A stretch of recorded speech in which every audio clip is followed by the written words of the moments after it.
Welcome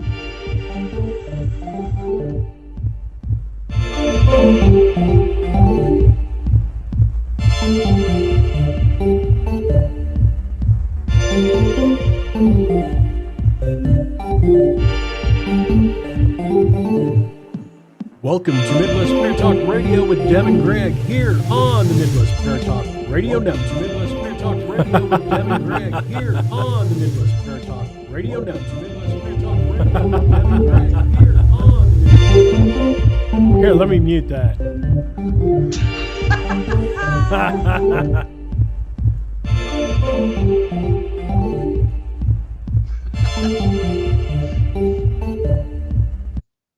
All right. Well, off to a rocky start. All right. Welcome to Midwest Paratalk Radio. We are back after our long 7 to 10 year hiatus here on the Midwest Paratalk Radio Network.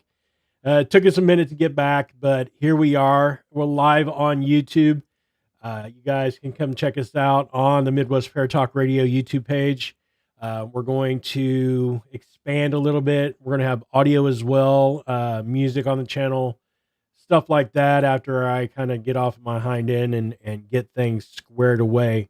But I am Greg, the G Monkey, and this is Deb. Howdy. And I'm going to turn you up just a touch. This is Scooch. And so not new to internet radio. Just, like I said, we took a little break. Long break. Like a long little break, like a Greg's got gray beard now break. No crap, man. It's all right because I've quit dyeing my hair. I'm gray now too. Right. That's time. Time does that shit, but that's cool. Well, it is. It's not that we're old. We're distinguished. Frosting on the cake. Right. We're frosting on something. So let's see. What have we been up to for almost a decade? I've been actually up to nothing, just doing my thing. Not a whole lot of paranormal stuff until here recently, and then I started getting back into the field again and working with a group, Boonville, Indiana Paranormal Society. Their short name is BIPS. Seem to be some decent people. It's going to be a good time with them, and we'll post stuff up on the website. You can go to MidwestParatalkRadio.com on the website, and I'll post up pictures and stuff there. But anyway, Deb, why don't you tell everyone what you've been doing? Because you've had quite a bit of stuff happening here in the last couple of years. Oh, life has been just one big giant roller coaster. I had my job in the factory for a long time, and I complained about it when they put me on day shift, or when they bounced me to seconds the first time. I complained because I couldn't do the show. Remember that? Yeah, I remember. Yeah. The ancient times. And then so I went back to days, and then we, for a multitude of reasons, had to put the show on hold. And then I went back to seconds for 7 years, for a long time. First, we had the strike in 2016, and then COVID came and shut down. And then I had a bunch of health issues, and I ended up being like medically retired, I guess, for any other way to put it, around 2020.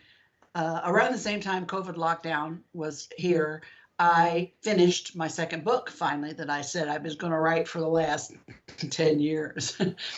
And I finally got it finished. And just about the time, right when I got it finished, I found I actually was introduced to some folks who ended up being my publisher, August Night Press. And they're in the UK, but they're a print on demand company. So they can do things all over the world. And so I finished my book. In August of 2021, it was published. It came out. It's called Extraordinary Contact: Life Beyond Intruders. And you can get that at Amazon.com, BarnesandNobles.com, BooksAMillion.com. And I'm told most every other online bookseller, bigger ones. You can get it there or order it from there. So I've got that. And then, of course, once that happened, and since I wasn't working anymore, regular job and had more time, I started coming back into the scene, the UFO scene. I still haven't. I didn't.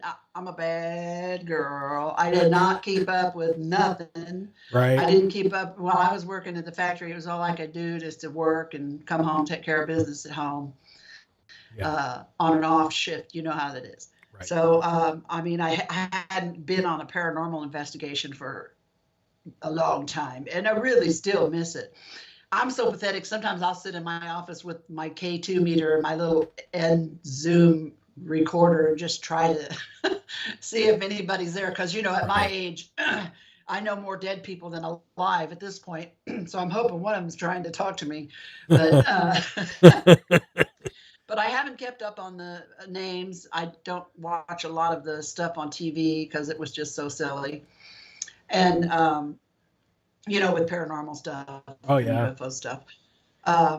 But once the book came out and I was kind of forced back out into that whole scene, I started to do more things. Although I'm trying to be active kind of behind the scenes, under the radar, because my main goal in being involved with all the UFO stuff and paranormal stuff is to help people.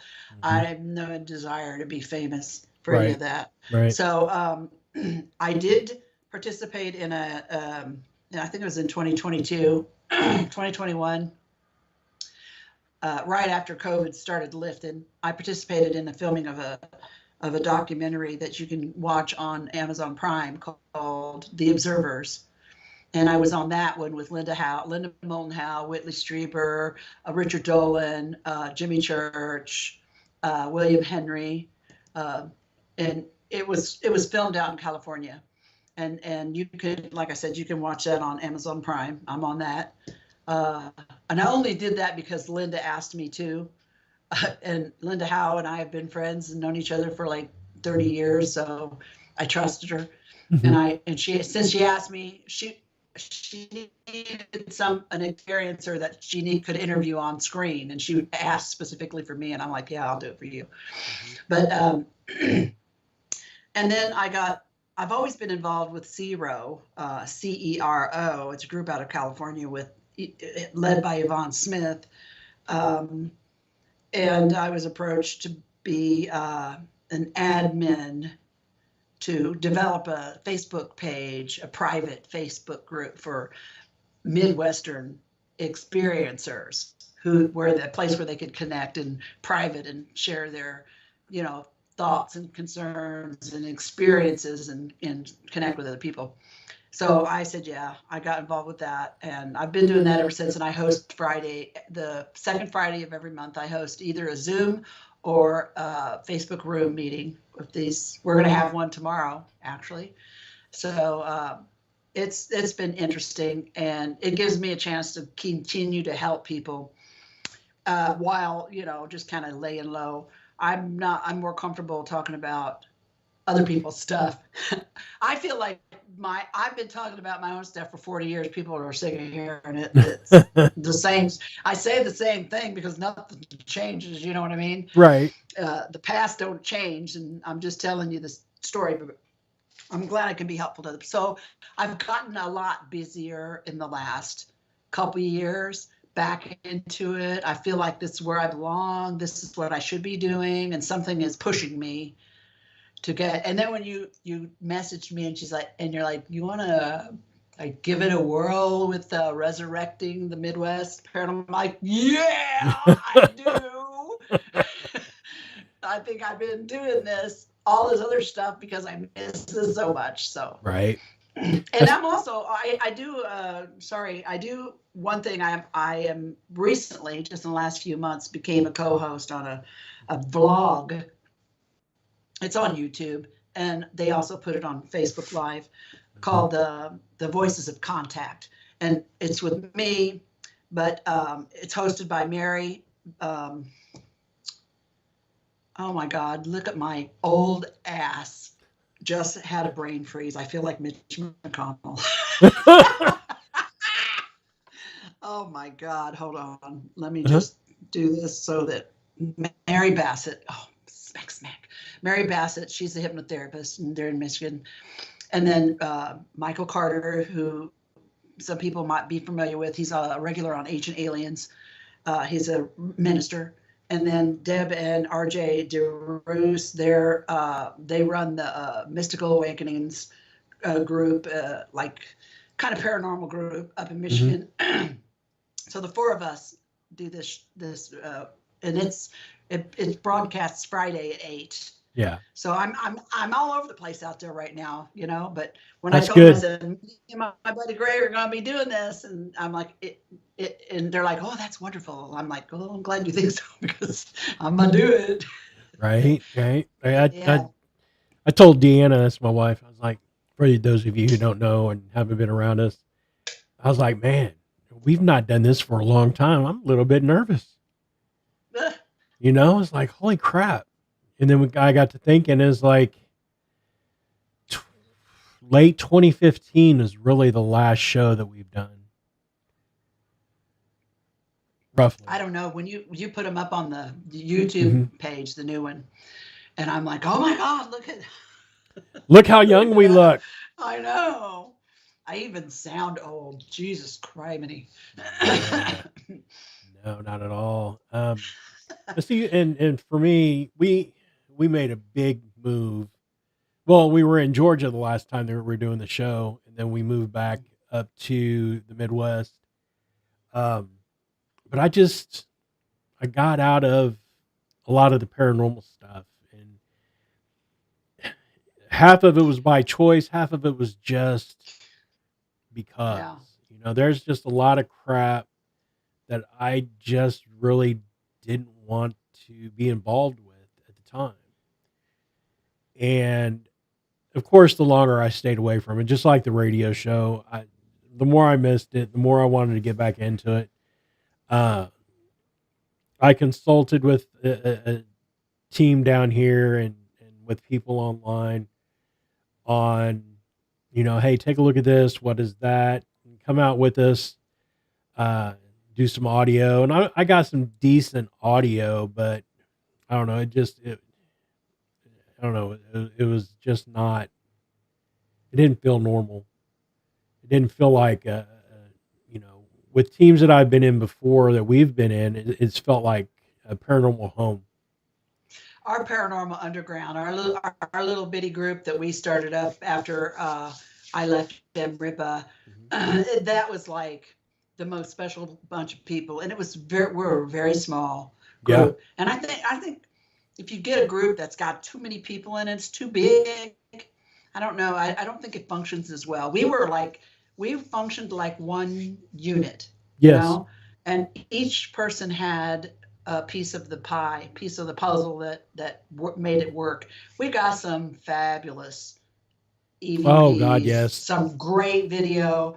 That's when I really missed it the most. Being able to go out and do it. I did get to go on an investigation at a hotel in Atlanta, Indiana. It was not the Rhodes, but it was the other one there. And see, look, I'm having a senior moment Really? again. Yeah. Did you know there was another one there? I had no idea there was another or place there, hotel there. Okay. Yeah, I enjoyed the Rhodes Hotel in Atlanta, Indiana. That was probably Yeah. by far one of our best times being, to investigate and for the stuff that we got.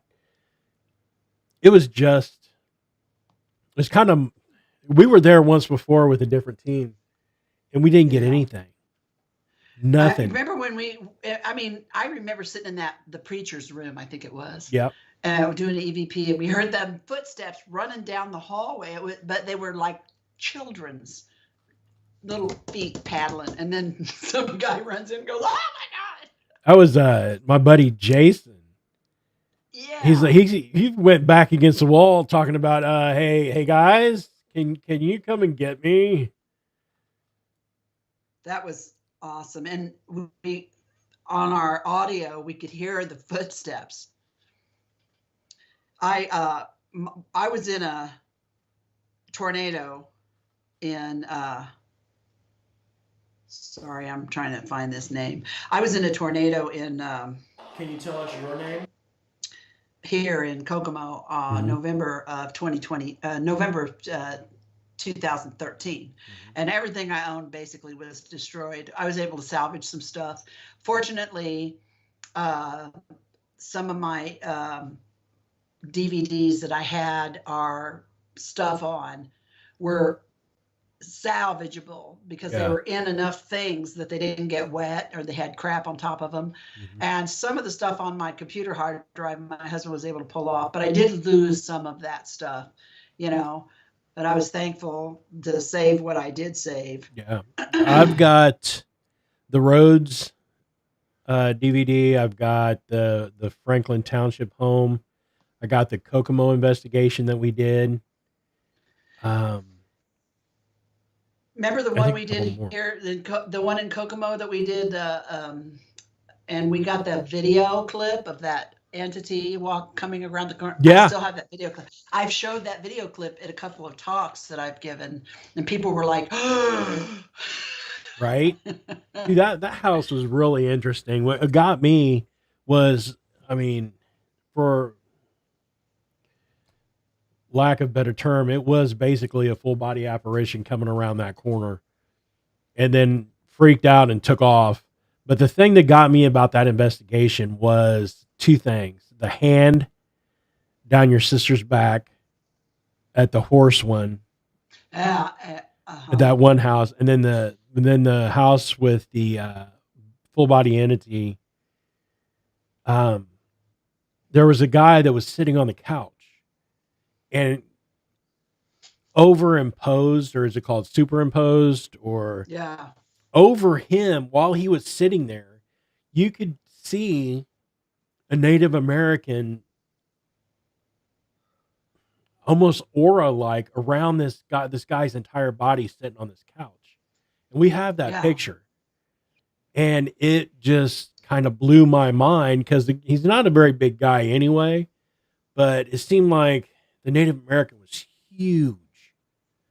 And, you know, that kind of blew my mind about that. I think a lot of the stuff that was going on there was some PK stuff with the girl. But, and you know, the woman that lived there, at that house. Oh, are you talking about the one in Kokomo or the one Kokomo. out with the horse barn? Okay. I was talking about both of them. Well, the one with the teenage girl, absolutely. I agree with you 100%, was PK. She was a very intense kid. Yeah, very. I mean, you could feel it when you were around her, you know. And that's one of the best EVPs that I've gotten, is one that we got there. And it was remember the homeowner's grandmother had recently passed away just like a couple weeks before. Yeah. And she had a unique name. The homeowner had a unique name. And one of the first EVPs that I discovered when I started to do the review was an old lady's voice saying her name very clearly. There was no audio pareidolia with this at all. I mean, this was clear as a bell. And I played it back when I played it back to the homeowner. She's like, "Oh my God, that's my grandma's voice." Remember that? I mean, that place was buzzing. That place was lit. Wasn't it that the homeowner did a lot of antiquing? Like everything in her house was antique. Right. So you already know that stuff was all. That was all heebie-jeebies. Yeah, for real. I don't like antiques, and I could never figure out why before I started to do this, but now I know why, because there'd be some funky shit stuck on. You know, hell yeah. You know, my mom and dad, they moved down south here with us a couple years ago, and mom's always like, "Oh, look, there's the antique place, or there's an antique something there," and something. I'm like, "You get the hell up on out of here. Get the garlic." We're not going to an antique shop. You're not buying any antiques. I don't want any dead people shit in my house. You know, I mean, you're just asking for trouble. And Yeah. she doesn't understand. She didn't understand until I actually explained why. And she's like, Yeah. oh, so she doesn't do a whole lot of antiquing anymore. What she'll do is go buy something and then make it old Yeah. looking. So she'll do her Ah, own antiquing to it. You know what I mean? yeah. So Yeah. she's pretty crafty like that. I gotta give her props. Yeah. But Yeah, I've done that. Yeah, I'm like you.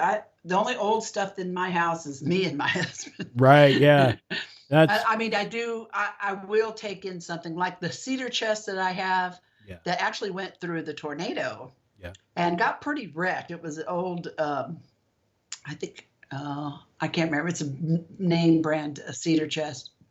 And it got pretty tore up, but I was able to salvage it. Everything inside of it was still decent. That's how most of my important stuff was saved.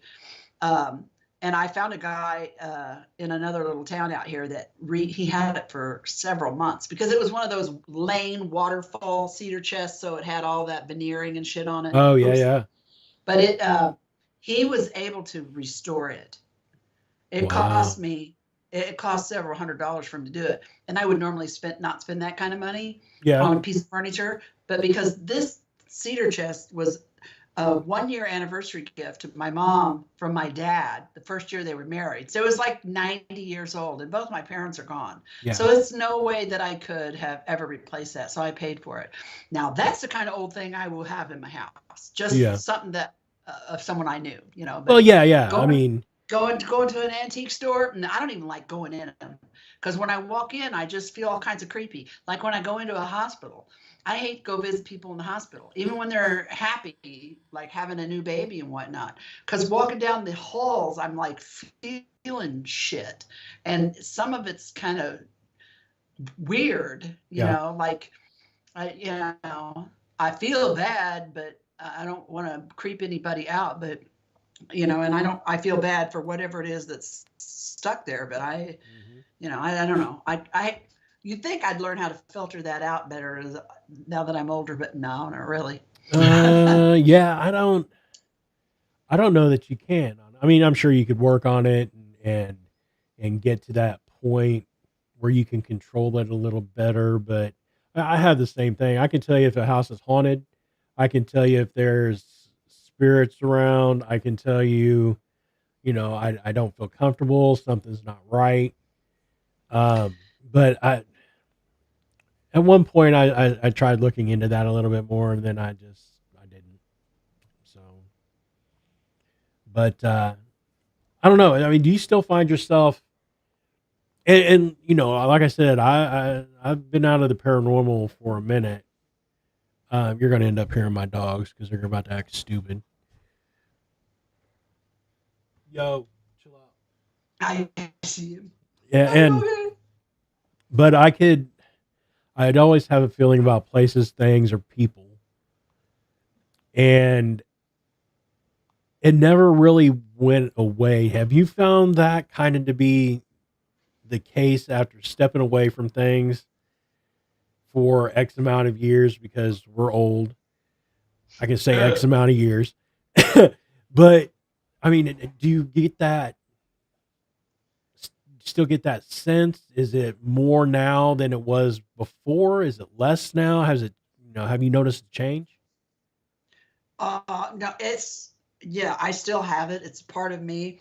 I think it's probably why I got interested in the paranormal aspect of everything after being involved in the UFO part of paranormal stuff, which I think it's all paranormal. But yeah, I think it's just gotten stronger for me over the years. Even when I've been stepped back, I've intentionally pulled myself out of the loop several times over the years because I just didn't want to deal with it anymore. Just, life was throwing a bunch of crap at me, and uh, and as I got to tell you, even 10 years ago, the whole field is a lot different than it was even 10 years ago, and some of it is not impressive to me at all. Right. The way people, the way people act and the way things are. I mean, there's just when we first started the podcast, when I first started doing this with you, and you've been doing it before me, there wasn't a whole lot. Mm. of them out there. We thought there was a lot, but Jesus Christ, compared to now, was nothing. And I Right. mean, there's so many names out there now. I don't even know who these folks are. No offense, but it's just like they're everywhere. They're all competing for attention and airwaves and people and whatnot. And it's like, oh my God, what Yeah. is this? Everybody And wants that to was be famous. everybody wants to be famous for doing this, but not for telling their own stories. You know what I'm saying? Right. So, but it's like, God, good Lord, it was a little bit intense for me, and so I'm like, that's not what I'm feeling at. So I would back out again because that's not what I wanted. I wanted to help people, but not like in that. It's like a 3-ring circus dumpster fire, Yeah. all at one cluster F. Well, and the thing was, even when we started Pert, it was one of those things where what we're doing is not trying to persuade you into believing what evidence we have, or that there are ghosts, or there are whatever's going on. I mean, that's not my job is not to tell you what you should think. You make your own decisions, but the at that point, I think in our paranormal, air quotes, career, it was, I don't care about being famous. I don't care about trying to prove anything to anybody. And that, like I said, that was one of the greatest things about our group, was that here's the evidence. Take with what you think it is, or take away what you think it is. Either believe or don't believe. But Mm-hmm. I'm not here to tell you that it's true. You know what I mean? And I think we did Yeah. that very well. Yeah, people, we just wanted to say, hey, listen, this is something cool. Listen to the story, and then think for yourself. If you're interested in it, dig more into it. It's not our job to convince you of anything. We're just bringing you the things that we know, and then you do what you want with them. Right. And there's so many new people out here, or they're new to me, but they've been around. I'm probably new to them, even though I'm probably old enough to be their grandmother. Um, I got 40 years in this, in this whole field. So that's something. But everybody's trying to make a name for themselves, and they want to break the story first, and they don't want to share their information with anybody else. And that's not how we rolled back in the day. We shared everything with each other and other groups. We all worked together, Right. And they don't do that anymore. And that's not, I don't feel that. I'm not feeling that. But that feeling you said, that being able to sense things. Yes, it's the older I get and the more I trust it, the stronger it gets. And the more it's prevalent in every other aspect of my life as well. Like my spidey senses are on. And I think that's what made you and me a good team, and the other folks that were with us as well, a good team, because we all had that. Yeah. And we trusted it. And, we could walk into a place and be like, ain't nothing here. And, figure out maybe that the homeowner had a lot of electrical wiring clustered up somewhere that we were able to point out to them, or something that was throwing off some wicked EMF or whatever. But, I think that's why we were so good at what we did. And that's why I think I missed it. Yeah. So much, all this time that I haven't been doing it, I still thought about it a lot and missed it. I told you only 2 pieces of equipment I have left. And I used to have 2 great big metal cases full of shit, right? Right. That I would drag everywhere with me. All I have left is my K2 meter and my little, is an N1 Zoom stereo recorder. Yeah. A little handheld recorder that records in stereo. Yeah. That's all I have left. And then whatever funky little apps that I can find on my phone that I might want to use that are pretty much worthless. But I still do my own. Every now and then I get a vibe or a feeling like somebody's around, and I still do that. I'll still do myself. But then I always think, man, I wish Greg was here. The more people like me and you that are together, it's like forming a big antenna chain. And I think that it's the more people like us that get together and do this, it's like we become like a satellite dish. Yeah. And each one of us is an integral part of it, and that I think it just helps. and enhances our ability to receive things and to perceive things. Right. Oh yeah, So totally. I mean, going out and doing the things that we did. I mean, we went to Bobby Mackey's, for you guys that yeah, don't know, and you probably wouldn't because we've not been around for a little minute. So, but we yeah, went there and we got EVPs and stuff, and everyone's saying, "Oh, it's the what do they call it? The gateway to hell." Is that what they called yeah, that? something. And I'm like, well, I'm not feeling that. I I don't. didn't feel anything really that would indicate my hat's crooked and is bugging the shit out of me. I don't want to take it off because the gray hair will blind you as you look at me through the camera. Ah, But I mean, I didn't get that feeling there. We had a really good investigation there, um, but it was. And I don't like to pay to play very much. yeah, yeah. I didn't Mhm. do that a lot. We didn't. We didn't do that. We didn't Well, go to Waverly. I didn't. No, we didn't. I didn't have the money, but Right? I Yeah, just me it. either. But Well, and it made me doubt. I mean, if you're selling tickets to a place that you claim to be haunted, how can I actually really trust anything I get out of there? yeah, Because are you just trying to, market this and make some money off of it by creating this stuff? That's why it's fun if you want to go with a bunch of people and like just be scared, because some people just do this because they get a right. Haunted adrenaline house jolt, type of thing. you Yeah, know. But if you're like me and you're sincere and you really are there for data and information, and you don't get scared and run away when shit happens like some of them do, I'm just thinking that it's no. When somebody is charging me to go in someplace, I automatically am skeptical of even stuff I've caught. You yeah, know? yeah. I mean, if you think about it, how easy would it be to set things up to fabricate evidence in pay to Not play? especially this day and age. Yeah, I Yeah, mean, with the technology that's available to the mhm, everyday folks now, no, it wouldn't be hard at all. right. And the one And thing you've I got a bunch of will. people in there. Sorry, Oh no, you're good. What? we got to get our sea legs. Right. Go. And the one place that I went to that I would go back to that was a pay to play, and that was Mansfield.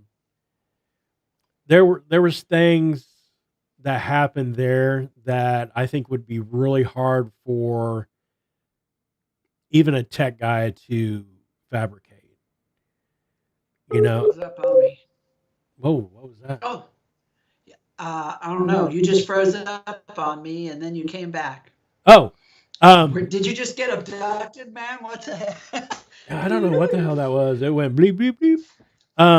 No, I know. Mansfield. There were things that happened in Mansfield that I can't explain, and I don't think that could have been fabricated without actually being found out. Um, Yeah. not the way that we would do investigations. Now, of course, it was pay to play, and people were hooping and hollering and acting a fool.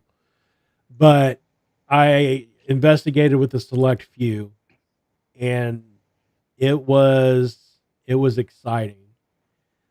Death Row was exciting when we went on the tour. There was the tour guide, and I went with all the ladies in the group because they wanted to see the place in the light before we went dark. And I saw shadows up on the second floor near the guard shack.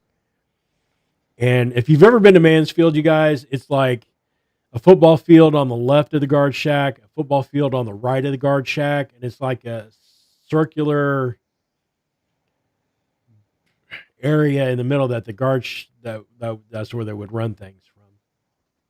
And a woman scream, and that was one of the things because there weren't any other women with us, but what were in this group. Um, the pictures that I got, and I have one. I still have these pictures from Mansfield where you can see a soldier standing in the cell. You can see a lady in a big bell dress holding like a child or something like that. You can see a little boy leaning up against the pole. You can see a convict behind them sitting on a rack. And for you guys who don't know, Mansfield used to be a Civil War encampment way back before it was actually even a prison. So that made sense that I got pictures of that kind of scene. And then I got some weird ones where you can see fingers coming out holding onto the bars, and you can see a face slipping through the bar. It was nuts. It was a great time, and I would totally go back there. Um, but like Waverly has looked the same for 20 years, but you have a minimum of 10 people at $100+ a head. The money goes to restoration. Well, What where? have they been doing for What are 10 you years what if are it you still is the restoring? same? Yeah, you know what I Right. mean? So Somebody's billfold is being yeah, restored. yeah. And I don't like that type of scene. Mhm. But like I said, and you and I have always been on the same page with that. It's Yeah. not that we're trying to go out and get famous and do this, that, and the other, but if we can go out and help somebody who's actually having issues within a house, you know, you hear the word demon thrown around all over the place. It's a demon here, it's a demon there. 9.9% of the time, it's not. It's just a really pissed off spirit. But people are nowadays are more, I think, quicker now than they were in the past when we were actually in the field uh, doing PERT to try to call something demonic and nasty like that. But some of the things that I've come across where it's demonic this, demonic that. Well, it's been PK. It's been poltergeist activity spawned by the child, poltergeist activity spawned by the mad ghost. Which really kind of blew my mind after because I would read paranormal stuff over the years. Just that's kind of my thing. That would interest me anyway. And I read your book, by the way. Thanks for the shout Oh, out. Um, right on. um, but I realized that there are two type of poltergeist activities: the PK side of it and the mad spirit side of it. Which I don't think they should both be called poltergeist, but I mean I don't name things like that. Mhm. But it's just and it's really hard to find places down here. It's like there are Mhm. haunted places down here, but I don't think that individuals really want to know about it. I don't know if it's a Yeah. southern thing, uh, but They don't talk about it, yeah, because yeah, they don't want the neighbors to know that, yeah, yeah, they yeah. think they're That's crazy or something. right. Well, and there did you go with us when we went to that family home in Tennyson, Indiana, down southern Indiana oh my God. No, is that the one where the you got the EVP with the guy in the chair, or the guy And saying, "I'm sitting right here"? no, that's No. when we went. That was at the Crump in Columbus, Indiana. That was at the Crump Theater. Okay. That's where I got that. We were downstairs, we're underneath the stage in the dressing room areas, and we were doing an EVP. Oh, no, that's not somebody that in that one. The EVP says, You're in my chair," but Yeah, yeah, yeah. That one. it was a family home in Beech Grove when uh, somebody asked if Uncle so and so was there, and we got the EVP of the old man and said, "Well, I'm right here in this chair," and that blew my mind. Right. But this was near the end of my tenure with I think Enripa. It was when Wendy Piatek came Yeah. Okay. and was in. Remember, Yeah, I remember her. and she took us down to a family place down in southern Indiana, way out in the sticks, in a little town called Tennyson. And this family was literally tormented by this disembodied voice. And this son bitch would push dressers down the stairwell at them. Holy God. And it would call them on the phone and ring their phone all the time, and then Shut cuss them up. out. No, I am dead serious. And we went down there. I have an audio clip. You realize now we've been talking about all this in this first show. We're gonna have to start showing these pictures and audio clips and whatnot, which we can do for sure. Definitely. But I have an audio clip. They called it, okay, because they didn't know what to call it, and it wasn't like an EVP where you can't hear it unless you are recording it. This was a disembodied voice, which is something completely different. This dude, I'm gonna cuss. I'm Go just ahead. warning you right now, because he would yell, "Fuck you, bitch! Fuck you, bitch! Fuck you! Ha! Fuck you, bitch! Ha!" I mean, everyone could hear it. Oh my God! And I get goosebumps even thinking about it, because this thing was crazy, and it literally ran them out of the house one time. It followed them.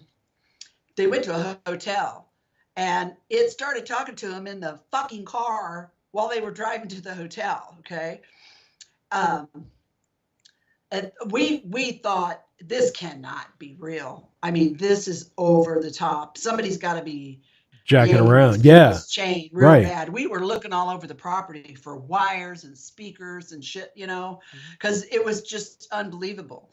And then that fella, the old man, he tells us of a time he was sitting there. How did it go? He was watching TV, and there was a pretty girl on TV, and he was sitting in his recliner, and he said he was what this. I don't know if he changed the channel, and this thing said, "Hey, turn the channel back. I'm watching that with this pretty girl." And the guy got mad and said, "Well, why don't you bring me a goddamn beer then, if you're going to watch TV with me?" And he said, I turned around and looked.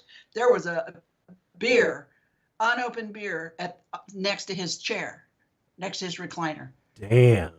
And he's like, "Well, damn, okay, thanks." He goes, and he just like sat there. I mean, they were so. And while we were there, the phone rang. This thing would call. It seemed like it was focused more on the woman that lived there, and he would get mad at her and call her a bitch over and over and over again. And I mean, the whole story is just incredible. It needs a movie or a book or something. Yeah. And so this has been years and years ago. More than 10 years ago. I don't know if these folks are still alive. The last time I spoke to Wendy, I asked about him, and she said that I asked if they were still having experiences with this, and I can't remember what she said. I honestly cannot remember. She said they were still having him or they'd let up. But yeah, that's the kind of stuff that fascinates me. I don't, I want to bring this forward to other people and and hopefully have mainstream scientists look at it, because there's something going on. There's something here for sure. But I don't think it happens as much as people think it does. They're misled by all the shit on TV and they have to understand that stuff on TV is to make money. Right. It's entertainment. That's why they call it entertainment, but this stuff is real. We talked about this the other night. I have found here, since I've come back on the scene, I see so much stuff on the internet and on Facebook and on YouTube and on Insta and all those places. And I recognize immediately, okay, that's a drop of water on a spider web swinging back and forth in front of the camera lens real close at night. That's the IR. Or that's Starlink. I've got videos of it myself. Or it's X satellite, because I have the app that tells me, I made it my job as a MUFON investigator to know everything in the sky I could possibly know, and whatever launches were going off or whatever. And so if I point something out, I'm like, hey, that's a great picture of Starlink, or that's, a water droplet on a spider web. People get shitty. Oh, they yeah. They don't want the truth. Yeah. They don't want the prosaic answer. They want it to be something that it's not. And when I first came back, damn, people would get nasty with me when I would try to point something out. So I just keep my opinion to myself now, because I could be wrong. I always temper everything with, but I could be wrong, because I could be wrong. Right. I'm not a professional. As far as I'm concerned, in the paranormal field, there isn't anything like a professional, but I can tell you I've got 40 years experience. That says something. Right. Yeah. So, all these dusts that people think are orb, all these bugs and things. I myself even have recordings of things. I'm not sure what they are. And people will come to me and say, "Oh, that's a bug." I'm like, "Okay, that's cool. If it's a bug, how would this work that it has like 12 wings, But then I get shutter speed and light and all that IR. And Right. so, but people, I found that people want something desperately to believe in beside what's real. And I think it's because the world we live in now is so stressful. And so, it gives people cling on this and gives them hope that there's something more. Well, there is something more, but you don't have to, you know, be like that. Be It's okay. right. I feel like skepticism is healthy. Oh yeah. I try to debunking is a whole different thing. There's a big difference between debunking and skepticism. Debunking is where you are going to debunk something or say something isn't something, whether it is or not, because you have a different agenda, than Right. what is true, what the truth is. Your agenda is something else. But as a skeptic, to even way back in the day when I was in the 80s, when I was having the UFO experiences hot and heavy and had all kinds of different, evidence, so to speak, the ground traces and witnesses and all that other stuff, the health issues. I was still trying to figure out what it could be. And at that point, I could figure out, I could find plenty of people to tell me what it wasn't, but I couldn't find anyone to tell me what it was or what it even could be. No one would even dare venture there. Mm-hmm. So, I'm trying to help people to discern between what's actually paranormal and what's not, because honestly, I think that probably 95% or even maybe more, but at least 95% of everything that's being reported today can be explained in one way or another if you are truly looking for an explanation. If you just want something to believe in, something that furthers and something that feeds your belief, then you don't want to hear what I've got to say. You know what I mean? And that's fine. Be that way too. Everybody can be however they want. I don't care. Right. That's the beauty of being old. You just don't care anymore. Live and let live. And if that's what you want to think that is, then God love you. But, and it's very difficult. It's even more difficult for a person like me in my position who's been thrust into the public notoriety that I was thrust into with rabbit hole and start to believe. Oh, you're back now. Am I there? Yeah, you froze up. It's very easy for someone like me, that's been thrust into the limelight like I was, and to have the experiences I've had, fall down that rabbit hole and start to believe that every single weird thing that happens to me and everyone else is automatically them or paranormal or ghosts or whatever, Right. And so I work very, very hard not to fall down that rabbit hole and try to keep my balance in my sense, my balance. And I'm open to all explanations, whether they fit my paradigm or not, and that's the way everybody should be, I feel. That's how things get done. And that's how you get real science to look at something, Yeah. So, and this new thing coming out now with the disclosure, which I don't think it's going to be disclosure, but I'm very happy to see that there are actually people that are high up in high places actually talking publicly about some of this stuff. So that's a good thing. Right. Yeah. And I want to talk a little bit more about that here in just a second too. I saw where they were having discussions and whatnot, but yeah, we'll get into that. One thing I wanted to talk about too is in your experience, and I think we talked about this the other day too. In my experiences, that the health issues, I think with people that are touched with on the UFO side as well as the paranormal side, because I've been noticing that long timers, and I don't know if it's just that we're getting old. I don't know. But I mean, even in my 30s, before I actually got started doing this, I started having out of the blue. I just started having problems. My ailments. I stood up. Yeah, my grandfather had passed away, and my first paranormal experience was shortly after that. Then, in a matter of days, maybe a week, my back went out. Had to have back surgery. Have all these health problems. So I would like to try to find out, like, people who have had contact, people with both UFOs in the ufology side of it, in the paranormal side of it, health issues. Um, I just met somebody in this group that is a medium and has health issues. You know, we've been investigating. I've been investigating almost 20 years. I have health issues. Is there some I made correlation? up. Is there some There, correlation that kind of binds to the experiences maybe that causes those problems? there is a guy at Stanford University named Gary Noland who's been researching and speaking about this very subject in public lately. Google him and read up about him. Okay. His credentials are quite impressive, and he has found a link between people who've been experienced this kind of stuff and things with the brain.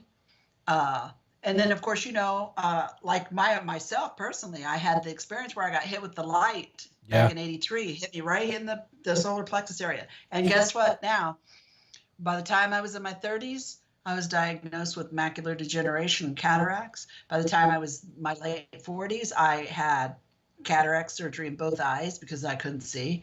I have nodules in my liver, my pancreas, and my thyroid, all in that area where that light hit me that fucked with my eyes. Now, I've had biopsies on my thyroid and my liver. They are not malignant, at least not at this time, thank God, but they're there. And also, at the same time, I had this flourishing overgrowth of scar tissue adhesions that I had some abdominal surgery in the past, a gallbladder, and C-sections and a hysterectomy.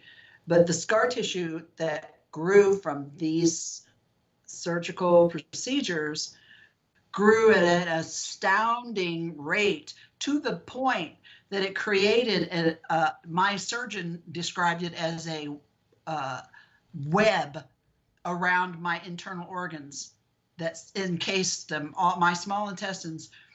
They, in two different emergency surgeries 6 weeks apart, they removed over 45 partial bowel blockages caused by scar tissue adhesion that had grown and around. He said I was in danger of losing about 4 feet of my small intestines, that it looked like sausage links where Jesus. the adhesins had grown around them and closed them up. And I was in excruciating pain for almost a year and begging my family doctor for help. And they kept throwing, IBS medicine at me, tell me to take more fiber. And when I took more fiber, both times I ended up in the emergency room. Yeah. Almost killed me, Oh my because God. nobody was looking any close. But when the surgeon, my initial surgery for that bowel, for all the scar tissue overgrowth, was supposed to take an hour, and it took 5.5. And he had to call another surgeon in to help him. They were both of them working on one on each side as they went down, releasing all this scar. He said he had never seen anything like it in his life. Again, my mind goes back to June 30, '83, when I got hit in the abdomen, in the solar plexus Yeah. area with this intense light. Yeah. I mean, and I can't prove it. Right. And even if I speak it out loud, most people are going to think I'm just crazy. Right. And Yeah. I That's have, that's and rough. that's the thing. And I haven't said anything to my eye doctor or my surgeon or my internist or my liver specialist, my gastroenterologist. I haven't said anything to them about the experience in '83 because what the fuck am I going to tell them? Right. I Yeah. can't prove anything, and they're probably going to think I'm crazy if I even suggest that whole contact had anything to do with this. I would give my eye teeth. Well, frankly, I could give my whole mouth to to Dr. Nolan and his group if they would look at me. Yeah. Just look at me and look at the crazy shit that's happened to me. Yeah. I would be willing to give them whatever test samples or any testing they want to do. I'd be more than happy to do it because I have this contact. This contact left a mark in my yard that lasted over 2 years. Snow melted off of it. We had 3 independent witnesses, so I wasn't the only one out there that night. Yeah. And then I had my eyes totally blasted and blew out the next morning. And it was also strange because before that, I never wore glasses. But immediately after that, once my eyes healed, I went so farsighted that I had to wear glasses. Yeah. And my dog died. My dog, like, that happened June 30th. And by September, my dog died. She had been out there with me that night. And in the back of my mind, I always wondered, is that going to happen to me because of this, or is it because of that for her? But who are you going to tell? I'm not crazy enough that I don't realize that shit sounds crazy. You know what I'm saying? Right. Yeah. So. No, it's remarkable to me. Like I said, it's just really kind of hit me here probably the last couple of years is that talking about it and talking to individuals and everyone that's had experiences on either side of the plane have health issues. My little sister's a psychic medium and she's been doing readings for 20 years. She's got cancer of the eyeball. Yeah. Now how I never even knew you could get cancer there until she got it. I'm sure it's out there and everything, but I just never knew anybody that had it. But my little sister does. Yeah. That's bizarre. Yeah, that whole situation is bizarre. And, you'll have to link me the doctor's name and Skype after the show and I'll do some digging around on it. Maybe even be able to get him on the show if he's got time. I would love to do that. He's amazing. I've read so much about him and I know a lot of people who have met him and talked to him. Yeah. And he recently came out as being an experiencer himself. Okay. Which I find fascinating. Right. And would love to know more about. Mm-hmm. But I don't really know much about it, so I can't really speak on it. But I'm sure it's out there. But yeah, I'll send you his name and stuff. But his name is Gary Nolan, and he is at Stanford University. Gary Nolan at Stanford. And he's done some amazing shit with experiencers. He's found a lot of stuff that has to do with the brain. And it's funny that I have to have an MRA and CT of my brain every 5 years because of the FMD. And I've been told I have bright spots in the center of my head and in my ocular area of where my eyes are processed. But and I have developed ocular migraines where I see the colored prisms and then I go blind for about 20 minutes. And I also feel that that's somehow connected to this experience. And as it's progressed over the last several years, whatever's going on in my head, because it's comes from the visual cortex part of the brain. Mm-hmm. So yeah, I mean that's a thing. That's definitely the thing on the UFO side. Now, I haven't heard so much about it on the paranormal side, but like I said, I feel like it's all connected. So what the hell are you doing, dude? Do you see that? Oh yeah, I do. What's going on? You getting lasered? I don't know what the hell that is. I got the sunbeam on your little beanie. Right, but I got the drapes pulled. I don't know where that's coming from. Yeah, that just started. I don't know. That's kind of weird. You'll have to go roll back on the tape and see when it first started. Right. That's weird. It's not coming from me. No. Bizarre. Ooh, it's your halo. Right. It's something. No, it looks like a horn, so. There's always that, right? But yeah, it's oh my God. Yeah, I'll send you the information about him. And y'all Yeah. out there listening, if you want to know more about it, just I think it's spelled Nollan. Let me Let me Google just it. Google that right up here. Googleable moments brought to you by Midwest Fair Talk Radio. Yeah, it's funny. We didn't do this before. We never had this before. Right. Now we're definitely old school. I mean, Google was around then, Mm-hmm. but it's funny over the years how the technology has advanced. Oh, yes, it's Gary Garry Nolan Nolan. Duh, I can't even spell. He's an immunologist, an academic, an inventor, a business executive. Uh, he holds the Rashford and Carlotta A. Harris Professor Endowed Chair in the Department of Pathology at Stanford University School of Medicine. Okay. He's a big deal. He Right. researches in biology, biochemistry, cytometry, cancer, genetics.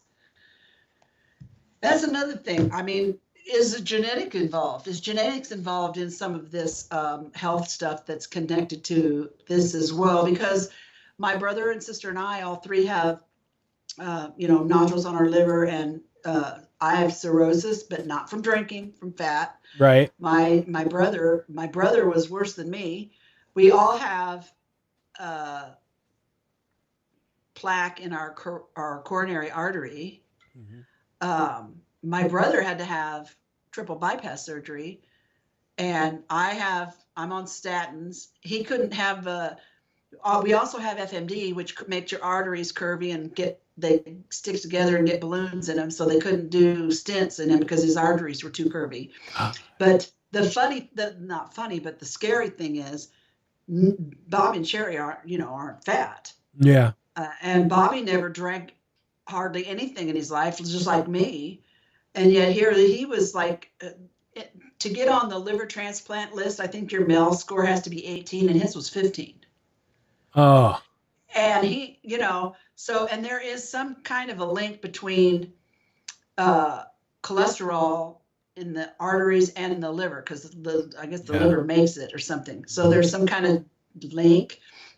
And my endocrinologist wanted me to go see a cardiologist who specializes. He worked at the lipid clinic at the heart center, in Indianapolis, in the lipid clinic, because he works on genetics, and apparently there's a genetic link, with the lipids. Because our blood, you get the cholesterol test every year for the doctor. Ours are always perfect, never high. No.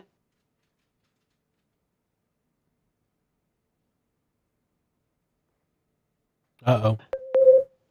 You're back. Oh, none of our cholesterol was ever high. Yeah. Never. Testings were always normal. It's just bizarre how, so there's some genetic thing that's going on too that has something to do with the phenomenon, because we are that family, right, that's had generational shit happen to us, and while we were growing up kids and all that. So I mean, I just think that it's really important for somebody like Dr. Nolan to look at families like mine and people like me, as well as people like he's looking, I think, mainly at pilots. Okay. And military and people like that are, and I could be wrong, but potentially people like have been in places like Skinwalker Ranch, where apparently people have been on there and have had physical, problems, been put in the hospital just for being there. Right. So, but I think it'd be cool if he would start looking at families like mine that have this genetic thing and all this weird shit and have these strange physical things, Yeah, and I just wonder now is like, and of course I can't ask because they've passed away, but like my grandparents, what did they deal with? Did they have paranormal experiences?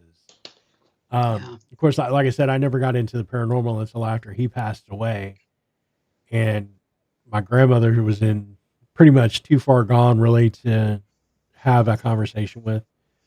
But I wonder, I mean, I think genetics. I mean, if I was a betting man, I am.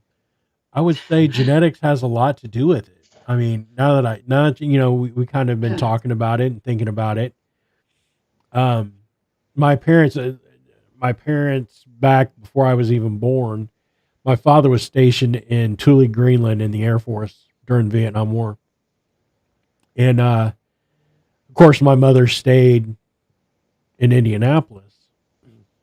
But there's been tales from them that dad would hear mom call out his name. And mind you, he's at the North Pole, but could Damn, hear it yeah. clear as day. And then they would talk, and she's, yeah, I was dreaming, and I called out your name.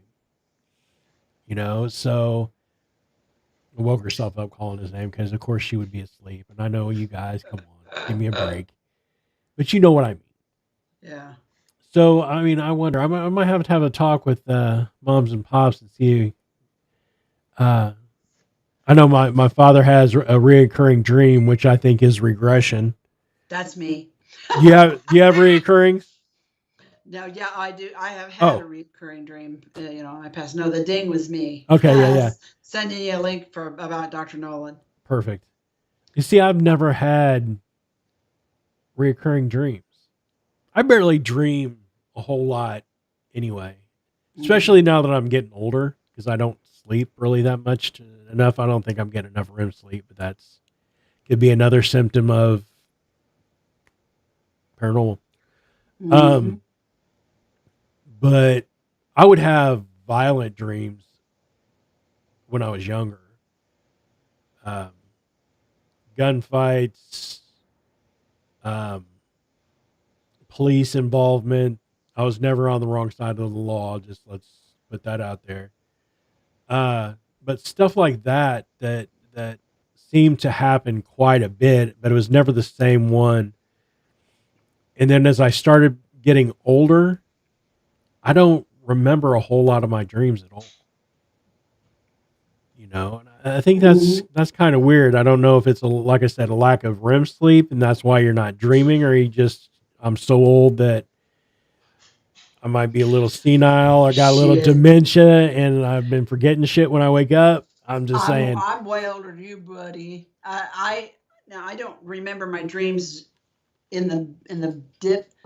All the dreams that I remember happened probably in the last couple of minutes, last 5 minutes of my sleep.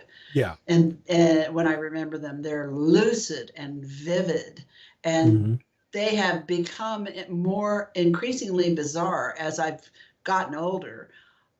Bizarre, for example, uh, actually, I've been writing them down because, my dad had dementia. My sister Kathy has really bad dementia.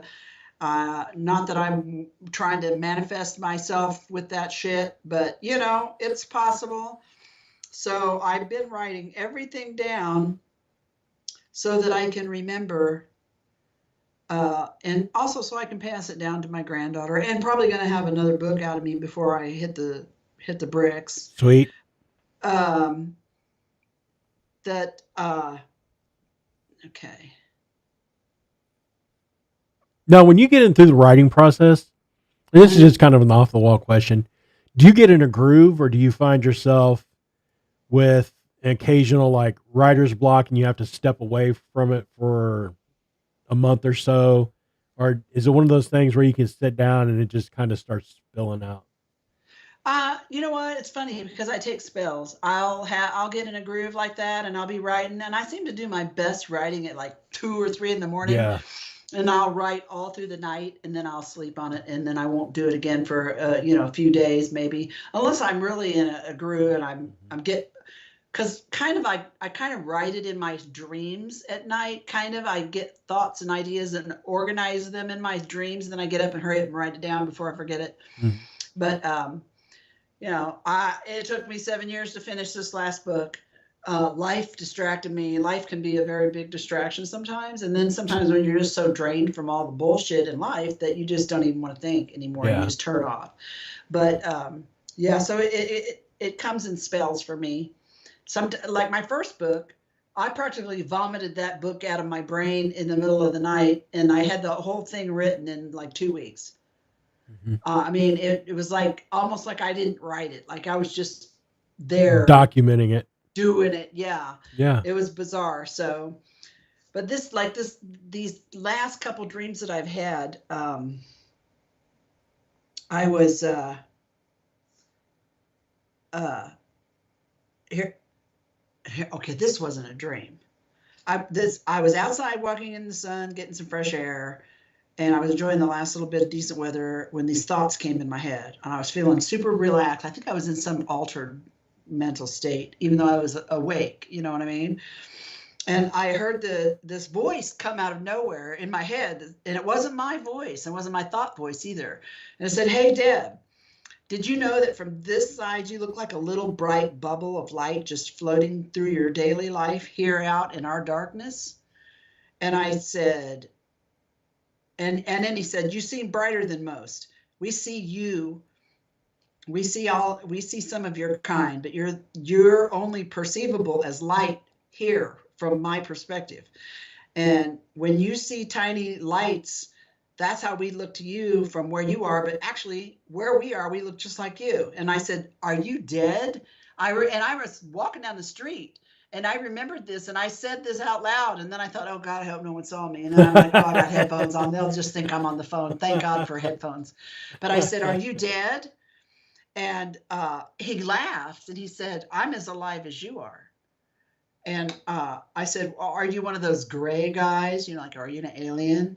And he just said, "No." And then he said, "They're your future." And then he went quiet. And then I didn't hear anything else. And I hurried home and wrote this down. This was during a time when I was having these vivid dreams. I had this weird ass dream. It was in the spring. In the dream, I wake up and I get out of bed and I go in the living room. And there's Dave sitting in his spot, and there's my dogs. But all the furniture and shit was different. And I'm like, "What the hell? Like, what happened? What did you do with my stuff?" And he looked at me and he said, "What are you talking about?" And I said, Where did all this furniture come from? Where's this? This isn't mine." He said, "Excuse me?" "Yeah, it is." And I looked around more, and I realized that the house was the same. The floor footprint was the same. The windows were slightly different shape, but in the right places. And I ran outside, and I looked at the house, and my house looked the same from the outside, except the windows were different. And my neighbors' houses looked the same, but then there were a couple other houses on the street I didn't recognize. And I got in my car, which was my garage, and I drove down to Myers, which was like a half a mile down the road. And I realized that across from Myers, there usually is a car wash, but their car wash was not there. Now it was like a 7-Eleven, but it was a it was a convenience store, but I didn't recognize the name of it, you know? So, but Myers was still there. And I pulled in the Myers parking lot, and I didn't see any other people that I knew. So I just there were strangers there. And I sat in the Myers parking lot for a minute. And then I said out loud to myself, "Where in the fuck am I?" And as soon as I said that, I woke up. And it was so real. Yeah. That dream was so vivid and so real that I had to like shake myself and to remember I'm awake now, and that was just a dream. And I'm like, "What the fuck?" And then I had a very similar one to that a couple of days prior to that. So it's like, where in the hell am I going when I go to sleep? What is happening with my head and my brain? You know, it's just, and these are types of dreams I've been having here lately as I've gotten older. I didn't have them I had vivid lucid dreams every once in a while, like my hummingbird dream that I write about in the book, which was like a learning kind of dream thing, you know. Mm-hmm. But these dreams I'm having now, it's like I'm going somewhere in some alternative timeline. Yeah, I was going to say like some kind of multiverse thing going on. I know, it's bizarre as hell, you know. So it just seems like since I started having those ocular migraines, I started having these more vivid dreams, and they always happen, like I said, right before I wake up. So I guess that must be my REM sleep. I don't know. Right. Just so yeah, I'm fucked up. No. No, I mean, I think that I don't know. I think it could be possible that we travel to alternate dimensions or alternate realities in our sleep. I mean, I think that there are definitely there's definitely an interdimensional thing that's going on. I think a lot of the things that I've caught EVP wise, and when we've been on ghost hunts, now, I kind of look back on them and I think, I question whether all of that stuff was actually human spirit, and wonder if some of it might not have been, somehow we managed to briefly tap into a different dimension, capture a little glimpse of a different dimension. You know what I mean? Something that never been alive on this planet before and is actually living a life now somewhere else. And we just happen to slip in and out real quickly, and and then we become the EVP. We become the ghost for the ghost hunters on that side. You know what I'm saying? That's I Okay, wondered that. I just I'm fucked you I'm all up, didn't I, I, I'm going to take that a step farther. I? What if there were okay? Let's say there's different dimensions that are closely bound to our dimension, but different timelines. So you can go from the beginning of time to current time in all of these dimensions. So and I'm kind of going off what you were saying. So the old EVP stuff, like the preacher who had whacked himself there at the roads, Mm-hmm. or the period type entities that we encounter here. What if that is just like you said, a different dimension in a different timeline? They're hearing us, we're hearing them. Of course, they would be more scared being, not technically advanced at all and being more in the wild, wild west type era, or even the 40s and 50s and 60s. And that's what kind of EVPs that we're getting. And like you said, it's a two-way street. It's like a telephone call. I hear you, you hear me. Well, I think that after, especially after I had that little epiphany when I was out walking, and that whatever that person said to me, Yeah. whoever that was, said, "I'm just like you where I am," and but to you, I just look like a little dot of light, but you just look like a little dot of light to me. Well, okay, who is this guy, and how does he know me, and why are we having this conversation? Have I done something? Have I been somewhere else before? Yeah. And then, like you said, time, a lot of theories are that all time happens all at once. There is no yesterday or tomorrow. It's just now, and everything that ever happened and ever will happen is happening right now in a different layer Yeah. of this onion. And what if somebody somewhere has learned how to poke a hole through some of those layers that are closer? And I feel like there's somebody on the other side somewhere, on the other sides, that are doing the same thing aware, we're doing.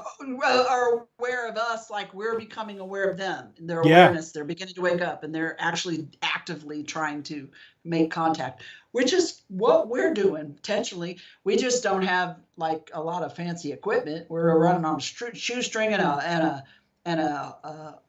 prayer, but we're still doing that. We're trying to make contact with something. Where people go around, that's why when people say, "Oh, it's it's spirits and demons," and I'm like, "How the hell it could be another life somewhere else in some other dimension? That ain't got nothing to do with dead people or spirits or demons or any of that shit." Right. You don't know, because don't tell me you're a professional ghost hunter, because there ain't no such thing.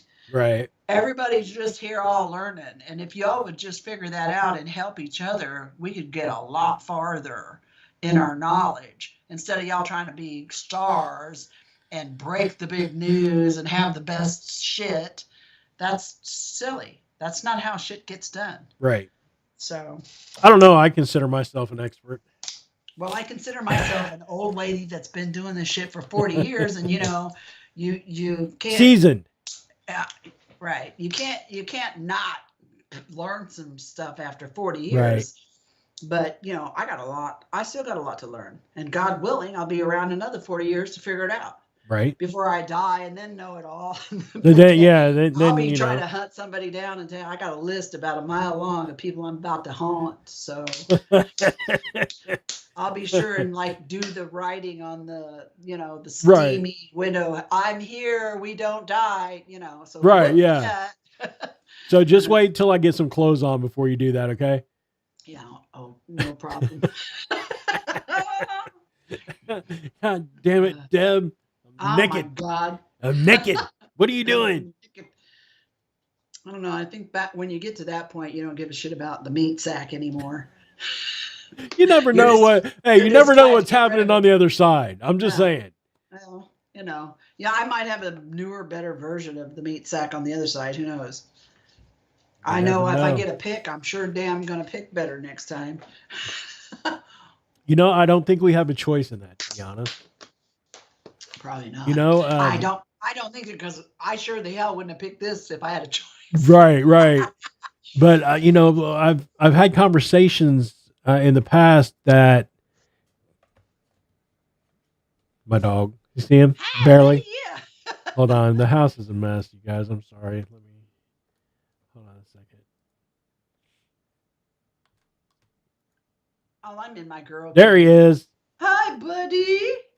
There's a big boy. He's like, I'm the star. Right, he is. But I've had conversations in the past, and it kind of makes me pause and think a little bit. It's like everyone that you have ever come in contact with, friends, family, acquaintances, people you hate, people you love, throughout time, your energies have always been intertwined. So, in a different life, I could be your dad, or I could be your mom, or vice versa, or we could be siblings, or we could be distant cousins. But one way or another, the attachments that you have now will always be your attachments in energy throughout eternity. Yeah. Have you ever seen the movie Cloud Atlas? I have not. There's been a couple times where I've tried to watch it, and it's like, it's really, really deep. Yes. But that basically what it says, and I watched it many times, and every time I watch it, I get something even more from it. That and one of the lines from the script that just perfectly explains it all is that our lives are not our own. With each kindness and every crime, we weave our past and our future. And that's so true. I think it follows a lot of maybe Buddhist, philosophies. But if you watch the whole movie and you see each scene is a different timeline, a different lifetime, a different sometimes even a different planet with different life, on it. And yet the bigger picture is where the guy who was the clan leader in this one on this one planet, he was the boss of this woman in another life, in another time, and somehow they interact, but they realize the connection, but they realize on a subconscious level. It's just so intense and so deep. You really have to take the time and actually listen to every word of the script to follow it. But what comes from it, to me, once you get it, You can't unget it. Yeah. It transforms you once you have the realization when you watch this movie of what you just saw and what it actually means for humanity and for you personally. It's transformative in a way. I fucking love this movie, but it's not the kind of movie you go to get entertained. It's the kind of movie you watch to uh, expand your consciousness and make you think outside of your box. Yeah. So I highly recommend it. Yeah, I'm gonna have to pull the trigger. Give it up. I'm just suffer through it. I mean, there's parts of this movie that made me cry, and there's parts that made me laugh, and there's parts that made me say, "Don't drive down that road." I just Haven't you really ever love watched horror movies? Get the hell out of there. Yeah. The only horror I don't watch horror movies because usually it's like a bunch of teenagers and they're standing, between a running vehicle full of gas and a barn full of hanging chainsaws, and these dumbasses want to go to the hide chainsaws. go to the barn and hide. Yeah. It's like, get in the car and drive away. What's wrong with you? Right. Yeah. That's it's not like it used to be, man. The horror movie genre now is just utterly ridiculous. I will say there's been a couple that I've watched that have kind of jolted me probably within the last 2 or 3 years, but maybe one or two. And I don't watch like the Pope's Exorcist like the Omen and the original Exorcist. And that scared the shit out of me. I don't fuck with those. I don't like. I didn't even finish them because they got me scared. Yeah. I mean, there's some parts bells, I get creeped out. Right. I'm not a very religious man. I believe in a higher power, but I do believe in good and evil. And watching shit like that is opening the door, opening yourself up to some evil aspects of yourself. Yeah. So the ramifications are way higher than what I'm willing to go for. And if you believe in manifestation and that you can manifest your reality with your thoughts, whether they're conscious or unconscious, that shit ain't good to have in your mind. And it's funny because when my kids were little, I never watched any of that crap, and I never allowed my kids to. And I always said it was because I didn't want that in their mind to come back on them and harm them sometime later. I didn't want the visuals and the images in my mind. I don't like that murderous slashery shit. I don't even like crime, murder, mysteries and stuff because I don't want that imagery in my mind because I feel like I could manifest that if I allowed that to stew in my mind. And I often wonder if sometimes some of the really horrible bad shit that happens in the world isn't manifest by this group consciousness of people that are always dwelling on this negative shit. You know what I mean? Oh yeah. Yeah, I agree. Because I feel people are more, I think. Uh-oh. Deb froze. More powerful. That our thoughts are more powerful. Yeah. Than we realize. Oh yeah. And that's a tremendous responsibility that a lot of people really aren't interested in because a lot of people like to push their shit off on other people and blame everyone else. Right. Yeah, there's a lot of that goes on. So now I'm like, the lips are flapping. Right. I just the self-indulgence of some people it kills me. Take responsibility for the shit that you do. That's all you got to do. It's not hard. No, it ain't hard. Treat everybody. It's the golden rule. Is so it's so beautiful and it's so complex in its simplicity. Just treat everybody the way you want to be treated, period. And if you do that, everything else falls into place. And I'm talking about everything, like treat everything the way you would want, like plants, like the earth, like other people, like animals, That's all you got to do. It ain't hard. Right. Yeah, we make shit way too hard. We do. Humans are so still elementary that we do stupid things and then wonder why. That's what always gets me. Why? Why? Well, because you're dumb. Yep. That's why. It's because you're dumb. Well, listen up. we've Yeah. been going for about an hour and a half now. So I think we're going to go ahead and start wrapping things up. But I want you guys to know that every Thursday night, I think we decided 9 Eastern, 8 Central is going to be our Sounds regular like. time. Yep. Um, every Thursday night. So you guys are done, with your dinner and you got the kids all put to bed and you just want to come and hang out. You can go over to MidwestParatalkRadio.com and there's a chat room in the studio. You can come on to YouTube. There's a chat in the YouTube channel. And, we'll answer questions and comments and whatever we can do to Yeah. have a little bit of fun and maybe teach you guys a little bit of something here and there. Yeah. So, And we'll show you some of our cool shit too. right. I got that one picture as my background now. Can you see it? I can see something, but I don't see. It just looks like green stuff. This where I got my I, mouse. Can you see my mouse? oh Probably yeah, not. it's too dark. It I is. can't see. Yeah. Yeah, there's the face of the guy right there. His wife is, or his, I say it's his wife, is next to Mhm. him. And the little boy is leaning against the pole here, and you can see the convict in the back. So yeah, we'll get some cool stuff. Yeah. We'll put it up on the website as well. Now I'll I can't see the chat. Is that right? I mean, you're the one yeah, that sees the chat. yeah, you can see it on the YouTube page. And you can see Oh. it on the Midwest Paratalk radio page. Oh, okay. So should I be on that page and doing this too? You can be. Uh, Okay. I figured once we get things rolling, we start having chats. Maybe you monitor or admin one chat, and I'll admin another chat, the other chat.